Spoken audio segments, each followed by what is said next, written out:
സത്യത്തിൽ എന്തിനായിരുന്നു ഇതെല്ലാം? അമേരിക്കൻ പ്രസിഡന്റ് ട്രംപ് മുന്നോട്ട് വെച്ച ഒത്തുതീർപ്പ് കരാറിൽ ചിലതെങ്കിലും ഹമാസ് സമ്മതിച്ചപ്പോൾ ഉയരുന്ന ചോദ്യം ഇതാണ്: എന്താണ് ഇതൊക്കെ കൊണ്ട് ഹമാസ് നേടിയത്?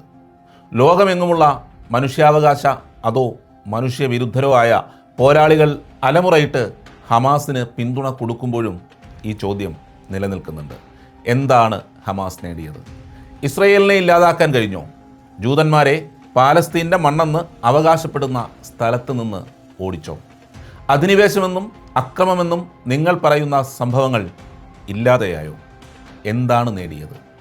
പതിറ്റാണ്ടുകളായി തുടരുന്ന പശ്ചിമേഷ്യൻ സംഘർഷത്തിൽ നിർണായകവും കുപ്രസിദ്ധവുമായ നിരവധി സംഭവങ്ങൾ ഉണ്ടായിട്ടുണ്ട്. രക്തച്ചൊരിച്ചിലുകളും ലക്ഷ്യം വച്ചുള്ള ആക്രമണങ്ങളും നിരവധി സംഭവിച്ചിട്ടുണ്ട്. പക്ഷേ 2023 ഒക്ടോബർ 7 ഇസ്രയേലിൽ നടന്ന അതിക്രൂരമായ അക്രമ സംഭവങ്ങളും അതിനു പിന്നാലെ നടന്ന ഇസ്രയേലിൻ്റെ തിരിച്ചടിയും പശ്ചിമേഷ്യയിൽ രക്തപ്പുഴയൊഴുകുന്ന തരത്തിൽ അതീവ ഗുരുതരമായിരുന്നു. 2 വർഷത്തോളമായി തുടരുന്ന സംഘർഷങ്ങൾ നിരവധി ജീവനുകൾ എടുത്തു കഴിഞ്ഞു. ഈ വീഡിയോ ചെയ്തുകൊണ്ടിരിക്കുമ്പോഴും മരണം സംഭവിച്ചുകൊണ്ടിരിക്കുന്നു. ഒക്ടോബർ 7 ജൂതന്മാരുടെ ആഘോഷവേളയിലായിരുന്നു ഹമാസിൻ്റെ സർപ്രൈസ് അറ്റാക്ക്. ആദ്യം 4000-ഓളം റോക്കറ്റുകൾ ഇസ്രയേലിലേക്ക് തൊടുത്തുവിട്ടു. തുടർന്ന് 100-ലധികം മേഖലകളിൽ ഹമാസിൻ്റെ സായുധ സംഘം ആക്രമണം ആരംഭിച്ചു. സ്ത്രീകളെന്നോ കുട്ടികളെന്നോ വൃദ്ധരെന്നോ ഇല്ലാതെ കണ്ണിൽ കണ്ടവരെയൊക്കെ വെടിവെച്ചിട്ടു. മൃതദേഹങ്ങൾ വലിച്ചിഴച്ചു. നിരവധി പേരെ ബന്ദികളാക്കി. കൊല്ലപ്പെട്ടത് 38 കുട്ടികൾ ഉൾപ്പെടെ 1195 പേർ. ഇതിൽ 79 പേർ വിദേശികളാണ്. ബലാത്സംഗവും പീഡനങ്ങളും നടന്നുവെന്നാണ് റിപ്പോർട്ടുകൾ. പക്ഷേ ഹമാസ് അത് നിഷേധിക്കുന്നു. തങ്ങൾ സ്ത്രീകളോടും കുട്ടികളോടും വളരെ അനുഭാവപൂർവ്വമാണ് പെരുമാറിയതെന്ന് വ്യക്തമാക്കുന്നു. സ്ത്രീകളെ വലിച്ചിഴയ്ക്കുന്നതും മുറിവേറ്റവരോട് മോശമായി പെരുമാറുന്നതുമൊക്കെ വീഡിയോ ദൃശ്യങ്ങളിലുണ്ട്. ആ ചെയ്യുന്നവരൊന്നും തങ്ങളിൽപ്പെട്ടവരല്ല എന്നാണ് ഹമാസ് പറയുന്നത്. എന്തായാലും ഏതാണ്ട് 7000-ഓളം പലസ്തീൻകാർ ഇസ്രയേലിൽ നടന്ന ഈ ആക്രമണത്തിൽ പങ്കെടുത്തെന്നാണ് കണക്ക്. ഹിറ്റ്ലറിൻ്റെ ഹോളോകാസ്റ്റിന് ശേഷം ജൂതർ നേരിട്ട ഏറ്റവും ഭയാനകമായ ആക്രമണങ്ങളിൽ ഒന്നായിരുന്നു ഇത്. ലോകരാജ്യങ്ങളെല്ലാം ഈ ആക്രമണത്തെ അപലപിച്ചു. ചുരുക്കം ചില രാജ്യങ്ങൾ മാത്രം ഇസ്രയേലിൻ്റെ അധിനിവേശം കൊണ്ടാണ് ഈ ആക്രമണം ഉണ്ടായതെന്ന് വ്യക്തമാക്കി. ലോകമാകെയുള്ള ഹമാസ് ആരാധകർ പടക്കം പൊട്ടിച്ച് ആഘോഷിച്ചു. കേരളത്തിലും സ്ഥിതി വ്യത്യസ്തമായിരുന്നില്ല. ജമാഅത്തെ ഇസ്ലാമിയും സുഡാപ്പികളും CPMകാരുമൊക്കെ ഹമാസിൻ്റെ പോരാട്ടത്തിൽ ആവേശം കൊണ്ടു. ഇസ്രയേലിൻ്റെ അത്യാധുനിക പ്രതിരോധ സംവിധാനത്തെ ഇസ്ലാമിൻ്റെ ഭടന്മാർ തകർത്തതിൽ അഭിമാന വിജൃംഭിതരായി. നോക്കണം, ഇസ്രയേൽ എന്നാൽ ഒരു ദയവുമില്ലാത്ത ക്രൂര രാഷ്ട്രമാണ്. നിഷ്കളങ്കരും അഹിംസാവാദികളുമായ പലസ്തീൻ മക്കളെ വെറുതെ കൊല്ലുന്നവരാണ്.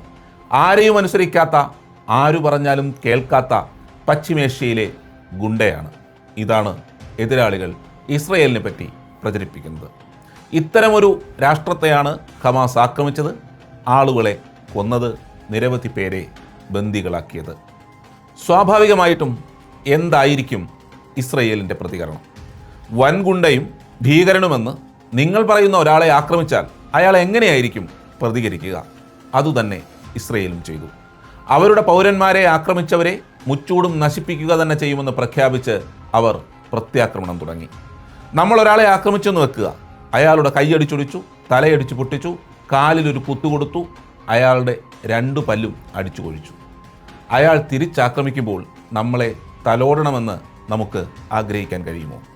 അതും താന്തോന്നിയും തെമ്മാടിയും സർവോപരി ഗുണ്ടയുമെന്ന് നിങ്ങൾ പറയുന്ന ഒരാൾ. പറ്റില്ല.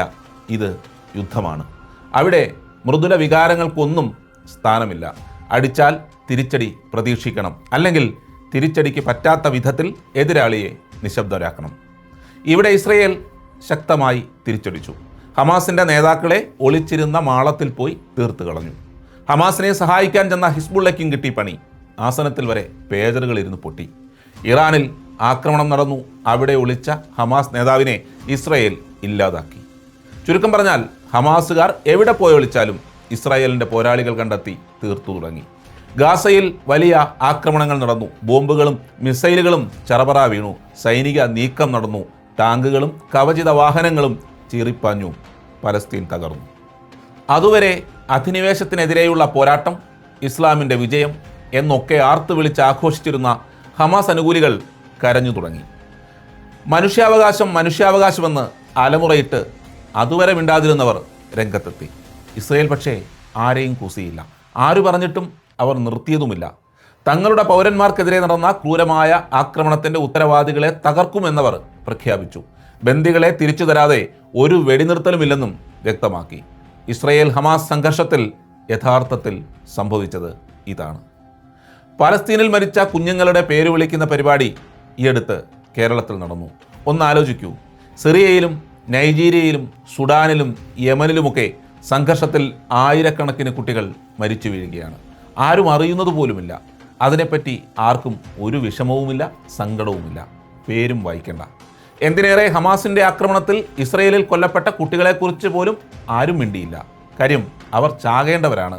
ആ പേരുകൾ വായിക്കപ്പെടേണ്ടതല്ല പോലും.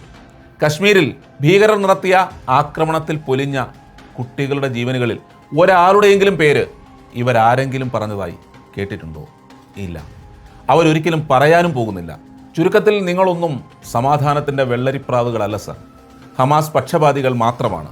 ഹമാസ് പക്ഷപാതിത്വം കൊണ്ട് നിങ്ങൾക്ക് കേരളത്തിൽ നേട്ടമുണ്ട്, അല്ലാതെ ഈ തണ്ണിമത്തം കാണിക്കൽ പ്രഹസനങ്ങളിലൊന്നും ഒരു ചുക്കുമില്ല. ഇപ്പോൾ ഇത്രയും പേർ കൊല്ലപ്പെട്ടതിന് ശേഷം ഹമാസ് ഒത്തുതീർപ്പ് ചർച്ചകൾക്ക് സമ്മതിക്കുകയാണ്. ഭാഗികമായാണെങ്കിലും അതൊരു കീഴടങ്ങൽ തന്നെയാണ്. പലസ്തീനിലെ പൗരന്മാരെ കൊലയ്ക്ക് കൊടുത്ത് കുട്ടികളെ യുദ്ധത്തിന് വിട്ടുകൊടുത്ത് മുച്ചൂടും മുടിഞ്ഞപ്പോൾ അനുരഞ്ജനത്തിന് സമ്മതിച്ചിരിക്കുന്നു.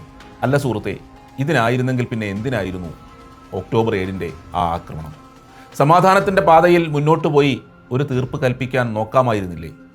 ലോകത്തൊരിടത്തും സായുധ പോരാട്ടങ്ങൾ രക്തരൂക്ഷിതമല്ലാതെ അവസാനിച്ചിട്ടില്ല.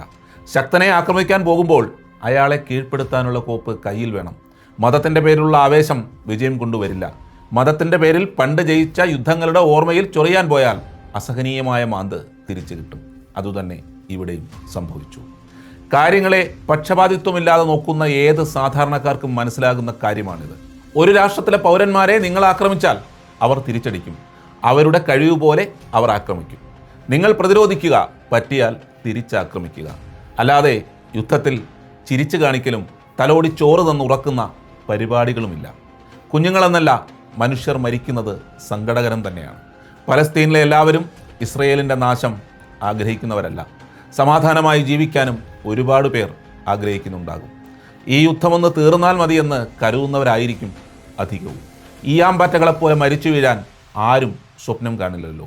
അതുകൊണ്ട് തന്നെ ഹമാസിൻ്റെ ഈ കീഴടങ്ങലിനെ നമുക്ക് സ്വാഗതം ചെയ്യാം. കൂടുതൽ മനുഷ്യജീവനുകൾ പൊലിയാതിരിക്കട്ടെ എന്ന് പ്രാർത്ഥിക്കാം. പക്ഷേ ഇവിടുത്തെ മനുഷ്യാവകാശ കള്ളന്മാരുടെ ഇരട്ടത്താപ്പും കപട മാനവികതയും കാണാതിരിക്കരുത്. അതിനെ തുറന്നു കാട്ടുക തന്നെ വേണം.